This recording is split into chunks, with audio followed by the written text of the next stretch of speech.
Ano nga ba yung mga bagay na dapat mong malaman sa new update ng Mobile Legends na Project Next? Sa Mobile Legends Guide na to, pag-uusapan natin yung mga bagong roles, bagong rotation, pati na rin kung ano yung mga hero na bagay sa roles na yon.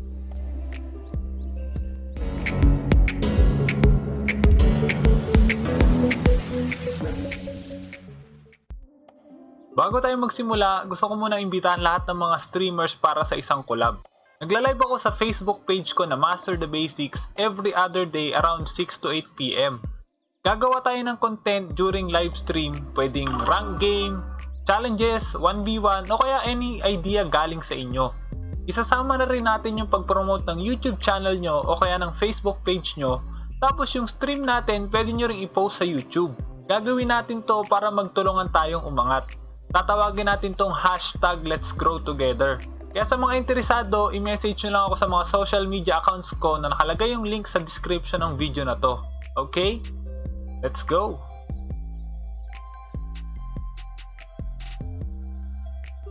Bago tayo makagawa ng rotation, kailangan alam muna natin kung ano yung mga binago. Iisa-isahin ko yung mga importanteng update mula sa laning, objectives, at kung ano yung mga hirong bagay sa bawat lane. Tsaka tayo makakagawa ng rotation. Simulan muna natin sa laning. Bakit nga ba ito yung recommended lanes ng bawat role? Makikita nyo sa patch note na to, kailangan meron kayong retribution para makabili kayo ng jungle item. Kailangan nyo tandaan, napakahirap pumatay ng mga jungle creeps kung wala kayong jungle item. Kaya ibig sabihin, laging merong isang hero sa team na naka-retribution. Siya na rin yung tatawagin natin jungler. Mamaya malalaman nyo kung ano yung mga rotations na pwedeng gawin ng isang jungler, pati na rin kung ano yung mga hirong bagay dito. Sunod, kung titignan nyo yung update na to, sa unang 7 waves, lahat ng siege minions or yung mga malalaking creeps na nasa likod, magkakaroon ng effect sa side lane. Yung isang side lane magkakaroon ng additional 50% EXP, yun yung tatawaging EXP lane, at yung kabilang side lane naman magkakaroon ng additional 50% gold, kaya tatawagin yung gold lane. Pero kailangan nyo tandaan, hindi na sila top lane at bottom lane. Kung mapapansin nyo sa mapa na to, nasa top yung gold lane, tapos nasa bot yung EXP lane. At kung titignan nyo naman yung sunod na map, nasa taas yung EXP lane, tapos nasa baba yung gold lane. Ibig sabihin, kung yung hirong napili mo bagay sa gold lane, dapat hanapin mo yung gold lane. At kung yung hirong napili mo bagay sa EXP lane, dapat hanapin mo yung EXP lane. May mas madaling paraan para malaman kung saan yung gold lane at EXP lane bago pa na mag-start yung laro. Sa picking pa lang, makikita nyo na yung logo na to. Kapag pinindot nyo yan, ito yung makikita nyo. Malalaman nyo kung saan yung EXP lane tsaka gold lane, pati na rin kung saan magle-lane yung mga kakampi nyo. Maliban doon, kailangan nyo tandaan laging magre-respawn yung unang turtle kung nasan yung XP lane. Mamaya malalaman nyo kung ano yung mga rotation at hero na bagay sa EXP lane pati na rin sa gold lane. Pagdating naman sa mid lane, wala ganong binago sa kanya, maliban lang dito. Hindi lang to para sa mid lane, para to sa lahat ng lane, pero ang pinaka-apektado nito is mid lane. Mas bumaba yung gold at EXP na bigay ng minions kapag mas maraming hero yung naghahati. Kaya ibig sabihin, magkakaroon na ng isang hero para sa mid lane. Mamaya malalaman nyo kung ano yung mga hero, pati na rin yung rotation na maganda para sa mid lane. At pagdating naman sa pinakahuling role, ito yung tinatawag na roaming. Wala siyang designated lane kasi pwede siyang umikot sa mapa depende kung sino yung hirong tutulungan niya. At dahil nga umiikot siya ng mapa, siya na rin yung dapat bumili ng mask para magkaroon siya ng gold at EXP. Mamaya malalaman nyo kung bakit pwedeng sumama sa kahit anong lane yung roaming hero. Ngayon, punta naman tayo sa mga objective. Kung dati priority natin Lito, blue buff, red buff, crab, tsaka turtle, ngayon may konting pagbabago. Bawat lane may kanya-kanya ng objective. Kung makikita nyo sa patch note na to, meron ng shield lahat ng first tower sa first 3 minutes and 30 seconds. At tuwing nababawasan yung shield na yon, nagbibigay yun ng gold sa mga hero na malapit doon. Makikita nyo dito, napakalaki ng dagdag na gold tuwing binabawasan nyo yung shield na yon.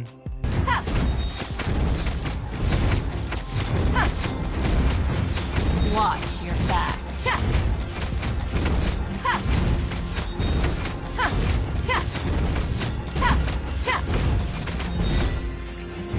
Kung napansin nyo dito, napakalaki agad ng gold na natanggap ko kahit kakasimula pa lang ng laro.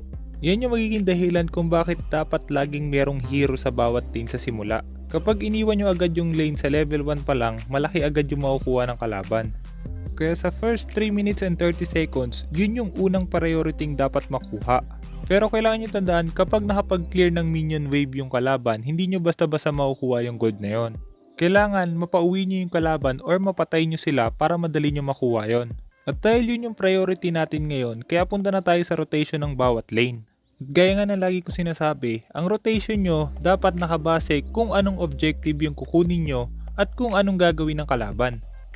Unahin na muna natin ang mga jungler. Kung makikita nyo sa patch note na to, lahat ng jungle creeps, pinataas yung HP sa simula pero pinababa naman yung basic attack. Maliban doon, pinataas din yung bigay ng gold ng lahat ng jungle creeps. Isa pa, kung meron kang retribution at jungle item, mas maliit yung damage ng mga jungle creeps sa'yo. Kaya ibig sabihin, hindi ka mahihirapan mag-jungle sa simula. Halos lahat ng hero pwede mong ilagay sa jungle. Pero mas maganda yung mga hero na kayang pumatay agad ng jungle creep ng mas mabilis, kayang makapag-burst ng kalaban pagdating ng level 4 at malakas sa early game.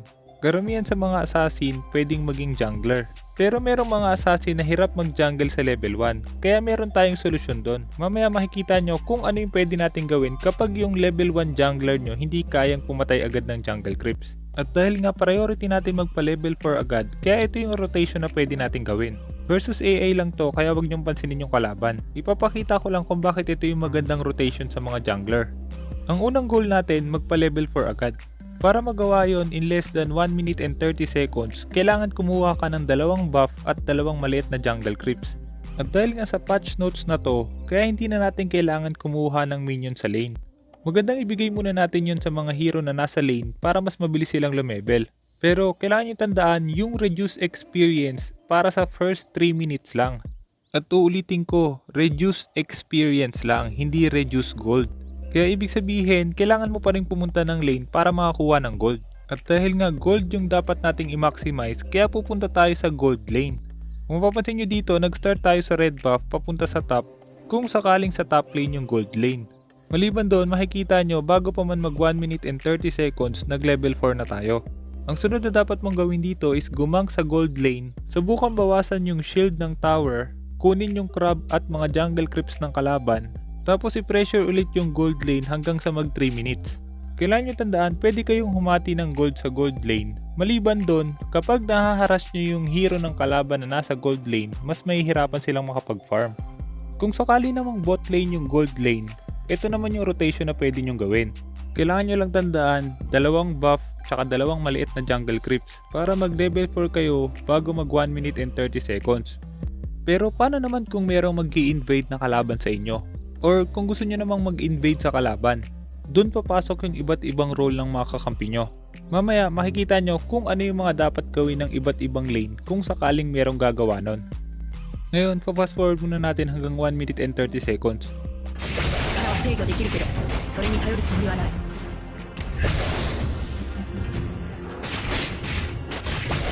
あなたには勝てない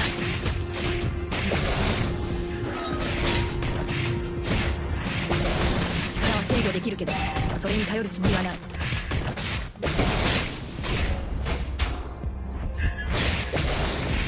あなたでは勝てない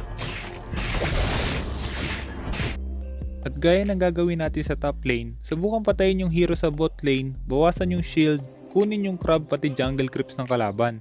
At pagdating ng 3 minute mark, pwede na kayong pumesto sa turtle. Ngayon, punta naman tayo sa gold lane. Pagdating sa lane na to, maganda yung mga hero na nangangailangan muna ng item bago sumama sa teamfight. Kadalasang mga hero na maganda ilagay sa gold lane is mga marksman.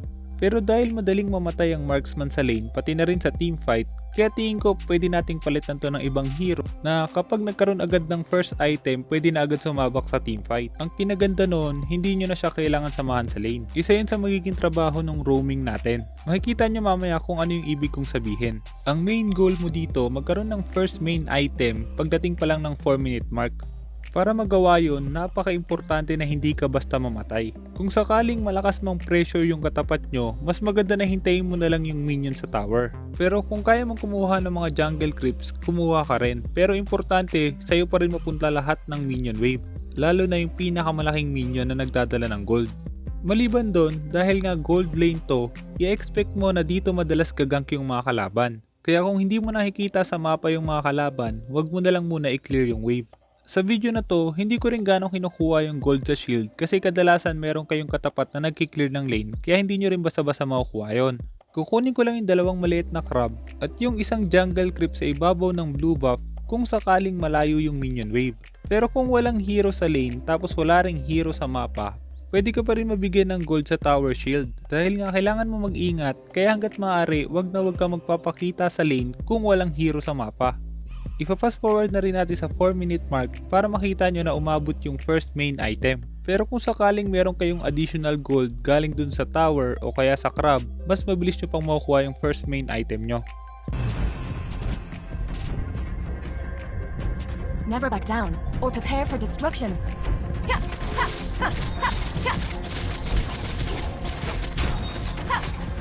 The forest might burn, the moon may be dark, but our hope outlives everything. The way of the arrow. Swift, silent, and precise. The way of the hunter. Moderate, respectful, and sincere.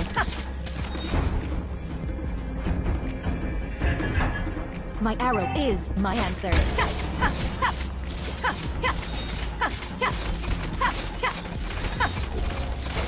I can handle that. Turtle resurrecting soon.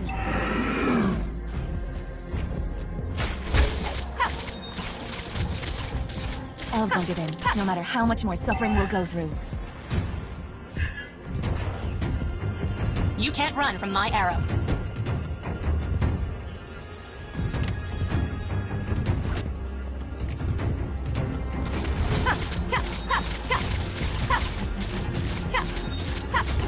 The way of the bow. Flexible, reserved, and understated. Our turret has been destroyed. The forest might burn, the moon may be dark, but our hope outlives everything. The way of the hunter. Moderate, respectful, and sincere. My arrow is my answer.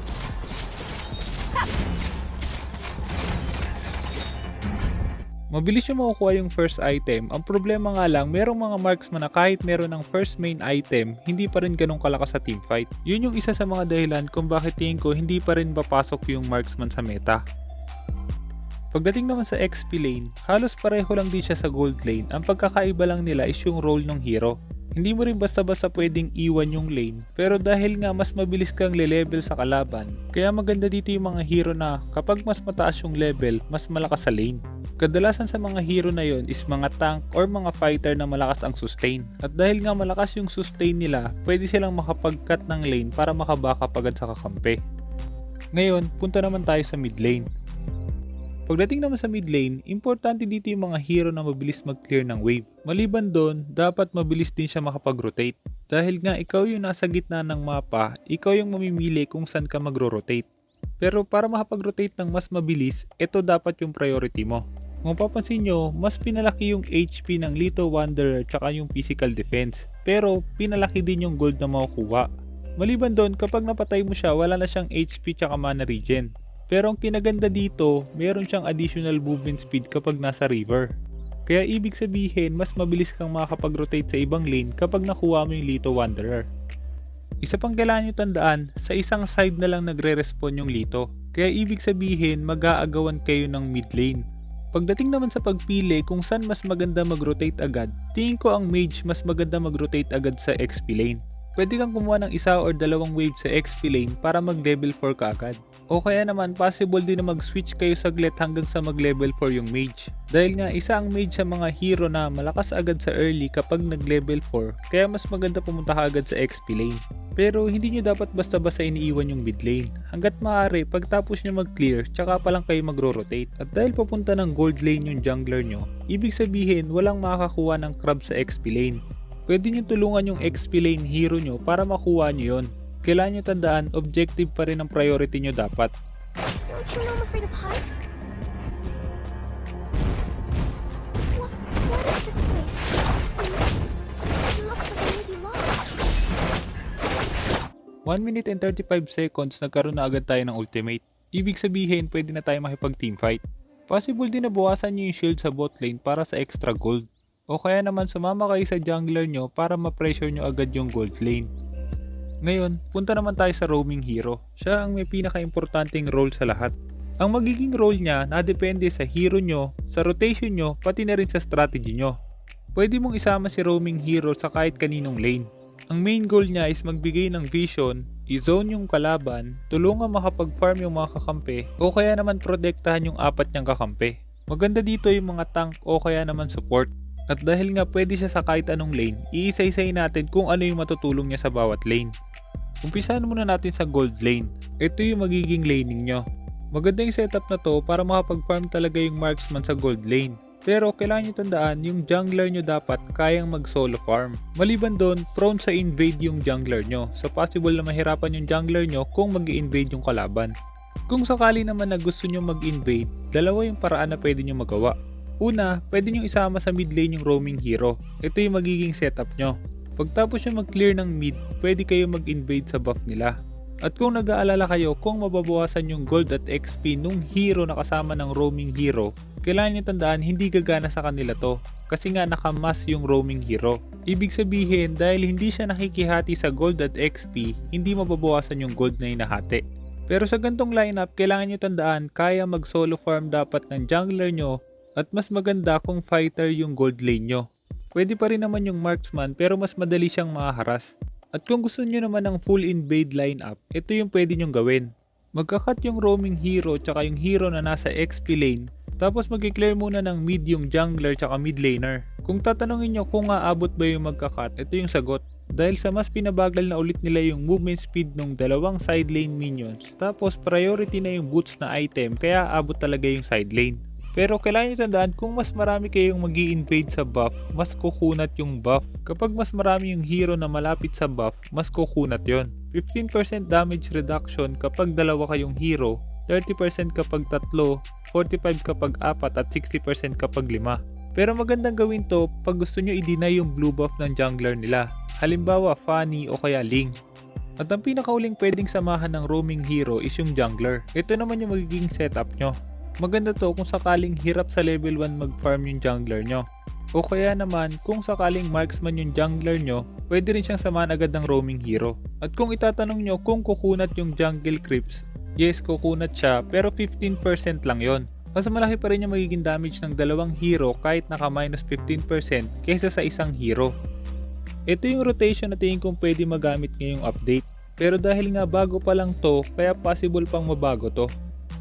Sana marami ka natutunan sa guide na to. At kung meron kang guide na gusto mong ipagawa, i-comment mo lang sa baba at susubukan kong gumawa ng guide tungkol doon. Huwag mo rin kalimutang i-share yung video na to para malaman na magiging kakampi mo sa solo. Kaya kung hindi ka pa nakasubscribe, hit mo na yung subscribe pati yung notification bell. Basta lagi mo lang tatandaan, kung gusto mo mag-improve, just master the basics. I'm out.